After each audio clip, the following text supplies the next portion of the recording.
kitchen. Today we're gonna be baking that chocolate cake that everybody's always asking me for the recipe. So here it is, I'm gonna share it with you.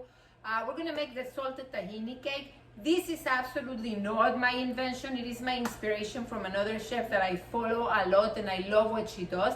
But this had a few changes that I need to do because this cake for my kitchen, I needed to do it non-dairy. It had to be PAREVE because I usually serve it after a meat dinner. So it's been a trial and error thing in trying to incorporate the best substitution from the dairy to the non-dairy that are healthy. Because the easiest thing to do always is to take the margarine and then just substitute it for the butter.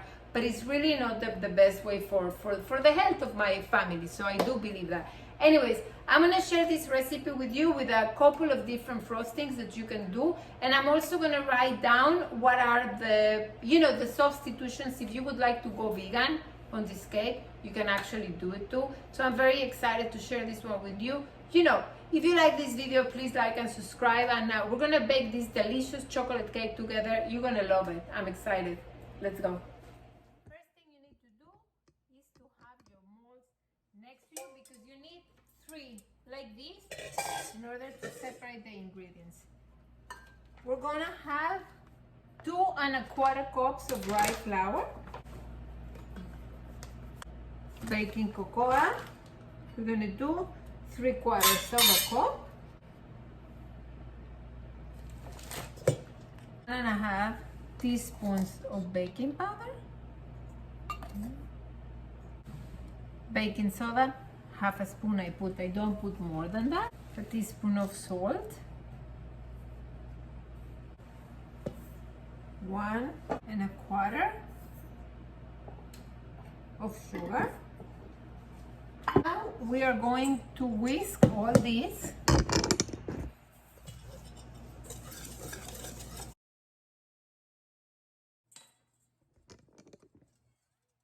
2 eggs.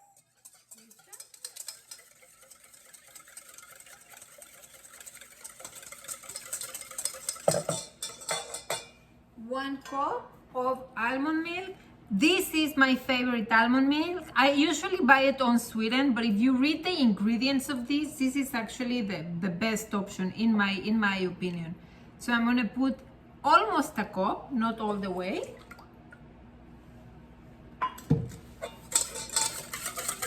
Mix it. Next, we're gonna have some vanilla. If you have vanilla bean, I would tell you to use it. And if you don't have, then use vanilla paste or vanilla extract. So this is the vanilla bean. You just cut the little corner here. I'm not gonna use all of it. Cut it in the middle. Okay. Then when you open it, pure vanilla is in here. Okay, so be careful with your fingers because you don't want it in your fingers, you want it in the knife. Then carefully just open both sides.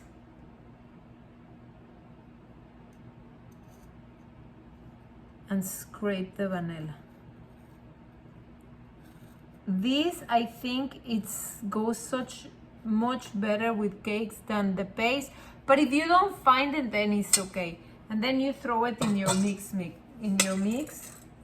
There you go. Just let it go there. Have a little more here.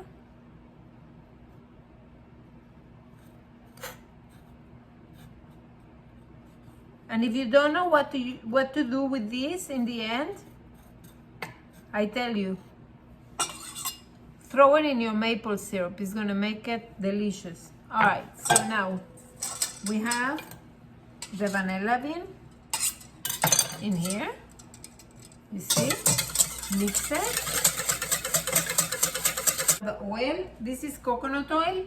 It has been melted already because usually it's white, okay? So it has been melted. There you go. It's, if you see, it's a little bit over 3/4, actually, yeah. 3/4 top. and it's been cooled because I don't want to throw it in the egg if it's too warm, right? So I keep on whisking.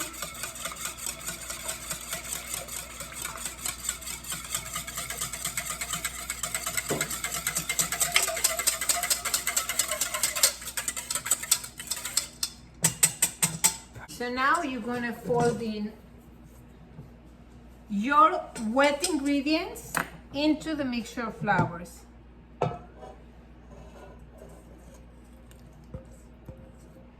Okay. So now, every time you fold the cake, you need to make sure you start from out to in. Take all the corners because you don't want to overmix. Folding is important because it creates a different kind of texture in the cake.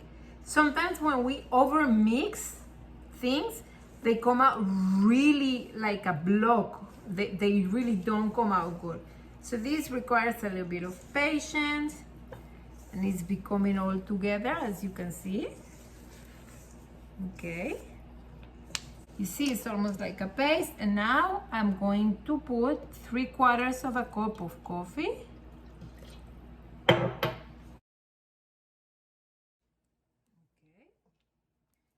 Again, I tell you, don't overmix. This is exactly how it's supposed to look.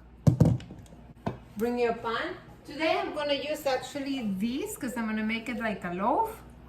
But if you see, this is a thick and it's deep actually.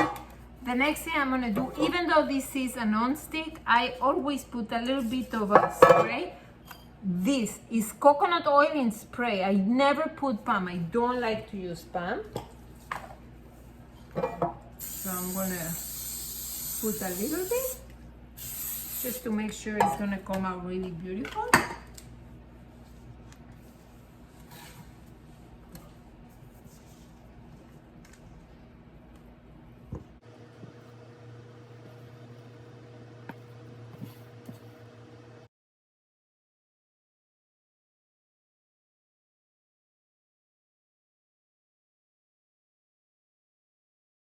Now this is gonna go in the oven at 350 degrees for 45 minutes. Put your timer, it needs to be 45 minutes. So while the cake is actually cooling, we can actually do the frosting. This one is from the tahini. We're gonna have 2 cups of confectioners sugar or powdered sugar. All right. Salt, 1/3 of a spoon. We're going to do some vanilla paste or vanilla bean. I'm going to use 1/4 of a bean here.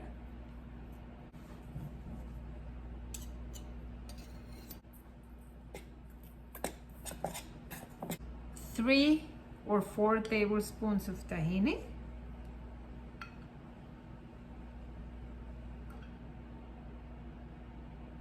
I actually put 1 more. I like to have extra, and then 3 tablespoons of almond milk.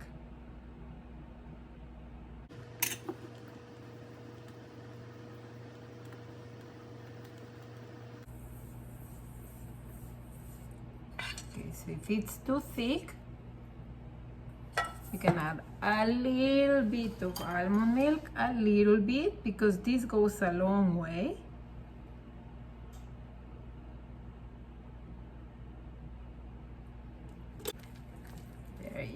See, this is what we're looking for.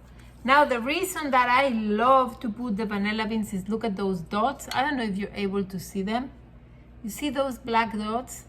That's the beauty of real vanilla, which I love. Okay, so now we have this ready. All right, the alarm just rang. I'm gonna see if the cake is ready. Take a little toothpick always. See what happens here.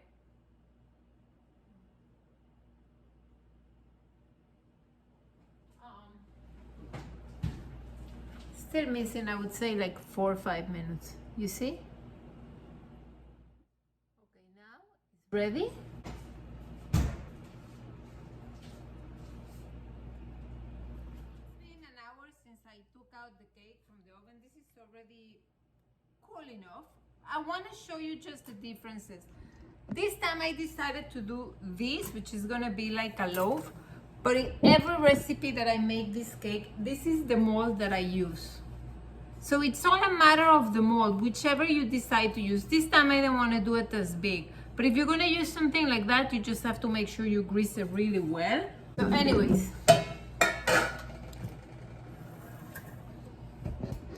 got this here. So I'm still going to have to let it cool a little more, right?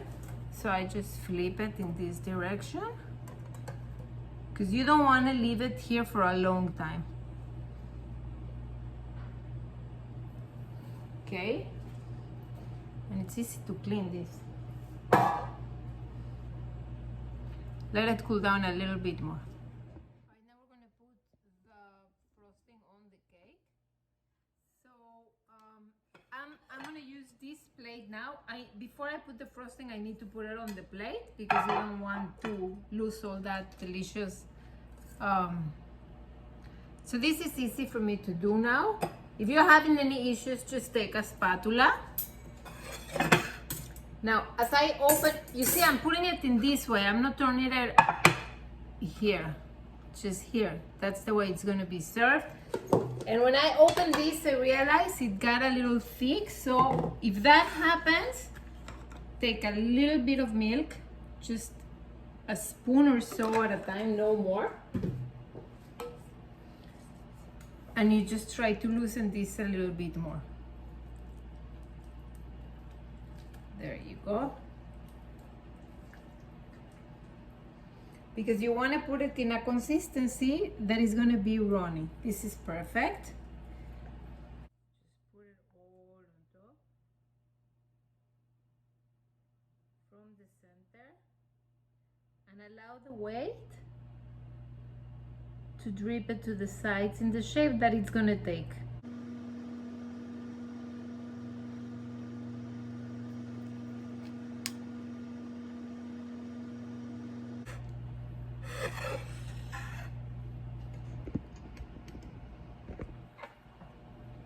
Your salted tahini cake.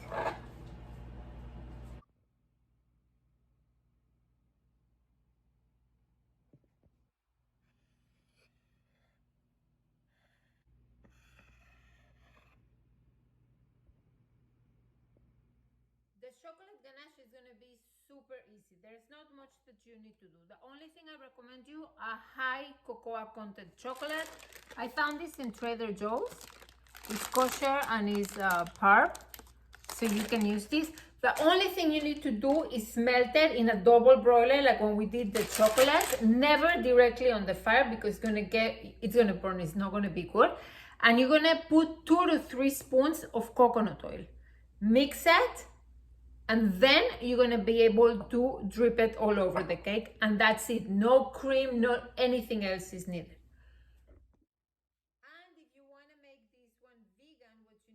Instead of the 2 eggs, you're going to use 2 tablespoons of flax meal and flax seeds in grounded, and you're going to have 6 tablespoons of very cold water. Mix it, let it sit in the refrigerator for 20 minutes, and that's